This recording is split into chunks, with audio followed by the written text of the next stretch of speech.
환경부와 한국환경공단은 4월 1일부터 실내 공기질 관리 종합정보망과 모바일 어플리케이션을 통해 전국 지하 역사의 초미세먼지 농도를 실시간으로 제공한다고 밝혔습니다. 미국에서 코로나19 백신 접종이 9,900만 명을 넘은 가운데 의료진이 지난 2월 화이자 백신을 2차까지 맞았지만 코로나19 확진 판정을 받은 사실이 드러났습니다. 여수시 신기동 꽃차 소믈리에 이목자 씨는 최근 수년간 연구 끝에 동백꽃으로 만든 차 개발에 성공했습니다. 국가철도공단과 극동건설이 시공 중인 삼성 동탄 광역급행 철도공사 현장에서 폐기물 관리가 엉망인 것으로 드러나 충격을 주고 있습니다. 자세한 소식은 잠시 후 뉴스에서 전해드리겠습니다. 시청자 여러분 안녕하십니까? SDTV 뉴스 이수정입니다. 환경부와 한국환경공단은 4월 1일부터 실내 공기질 관리 종합정보망 누리집과 모바일 어플리케이션을 통해 전국 지하 역사의 초미세먼지 농도를 실시간으로 제공한다고 밝혔습니다.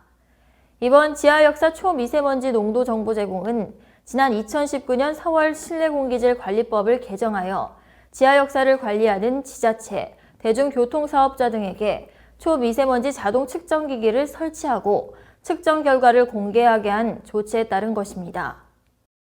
측정기기는 이용객이 주로 머무르는 승강장의 초미세먼지 농도를 측정하고 결과는 실내 공기질 관리 종합정보망을 통해 공개됩니다. 지하역사 승강장 내에서 초미세먼지의 상시 측정이 가능해짐에 따라 대중교통사업자 등 지하역사 관리자는 보다 체계적으로 지하역사의 초미세먼지 농도를 저감하는 조치를 시행할 수 있게 됐습니다. 지하역사 관리자는 자체 지침을 마련하여 초미세먼지 농도가 일정 수준에 도달하면 공조설비와 공기청정기 등 공기정화 설비 가동을 강화하거나 필터 점검, 실내 먼지 제거를 위한 물청소 등 저감 조치를 통해 공기질을 개선할 계획입니다. 미국에서 코로나19 백신을 한 번이라도 맞은 이들이 9,900만 명을 넘었다고 AP통신 등이 1일 보도했습니다. 미 질병통제예방센터에 따르면 2회까지 모두 접종을 마친 사람은 5,600만 명으로 미국 전체 인구의 17%에 달합니다.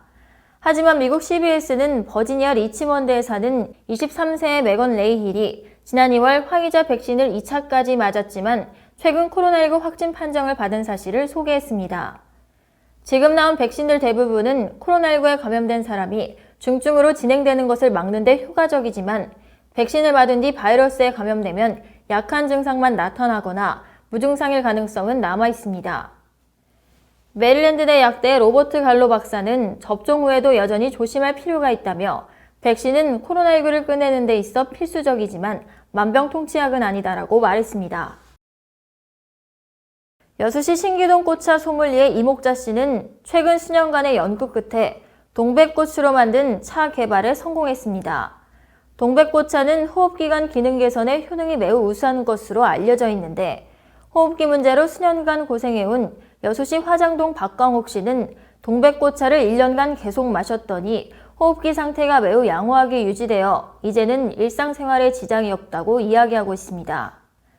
또한 이목자 씨의 진달래꽃차는 노화 예방, 두통, 피부 미용 등의 효과가 있는 것으로 알려져 있습니다. 이목자 씨는 2019년 약선 개성 홀례 음식 분야에서 민주평화자문회의 의장 대통령상을 수상하였으며 동백꽃차 이외 60여 개의 차를 개발하고 연구해왔으며 앞으로도 차 발전에 최선을 다하겠다고 말했습니다. 국가철도공단에서 발주하고 극동건설이 시공 중인 삼성 동탄 광역급행 철도공사 현장이 폐기물 관리가 엉망인 것으로 드러나 충격을 주고 있습니다. 시공사인 극동건설은 터널 천공 작업을 하면서 발생한 건설 폐기물을 적정한 방법으로 처리하지 않고 암발업장의 암발업과 혼합해 배출한 것으로 취재 결과 드러났습니다. 실제로 암발업장에는 크기가 수십 센티미터에서 1미터가 넘는 쇼크리트 덩어리와 강섬유가 함유된 다량의 건설 폐기물이 군데군데 널려 있어 이 같은 사실을 여전히 뒷받침해주고 있습니다. 환경부에 따르면 터널 구착을 위한 발파 과정에서 발생한 토석의 쇼크리트, 폐전선, 온이 등이 혼합 배출된 경우 건설 폐기물로 분류하여 적정하게 처리한다라고 규정하고 있습니다. 이 같은 규정에도 불구하고 터널 굴착 공정에서 발생할 수밖에 없는 콘크리트 반발재를 별도로 수거하거나 적법하게 처리하는 방법을 모색하기는커녕 암벌업장에 버젓이 혼합 배출하는 것으로 드러나 폐기물 관리에 문제가 심각한 것으로 보입니다. 인근 주민 박모 씨는 대규모 국책 사업의 건설회사가 현행법을 무시한 채 환경오염과 부실공사가 우려된다며 분통을 터뜨렸습니다. 발주처 등 관련 기관에서는 이 같은 행위를 일삼아온 극동건설이 주먹구구식 폐기물을 처리한 것에 대해 조사가 필요할 것으로 보입니다. 이상으로 뉴스를 마치겠습니다. 시청해주신 여러분 고맙습니다.